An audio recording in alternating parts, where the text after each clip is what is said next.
rythme de vie, il n'y avait pas d'école communale, ainsi de suite. C'était dans la montagne, on était à une quinzaine de kilomètres de la petite ville Castellane la plus proche, et l'enseignement était donné par une institutrice qui était de la communauté sur place. Et donc on se levait le matin, on allait au temple, on avait des activités en fonction de l'âge. En fait, on participait aux activités comme couper du bois pour le feu.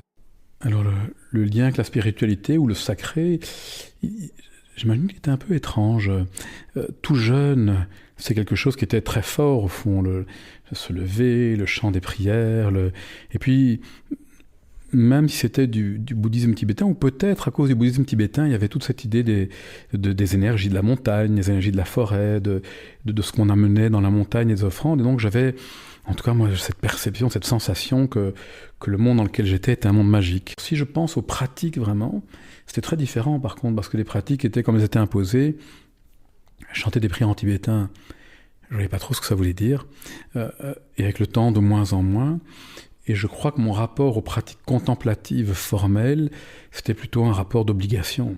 Je faisais les choses parce qu'on me disait de les faire, et donc il fallait aller au temple, il fallait chanter les prières, il fallait les apprendre, il fallait jouer des cymbales, et donc il y avait toute une partie de rituels qui n'avait pas beaucoup de sens. Et on n'avait pas beaucoup de relations en dehors de l'endroit. Les quelques fois où on a vu des enfants ou d'autres, c'était hyper exceptionnel, et donc on était vraiment dans cet endroit au milieu des montagnes,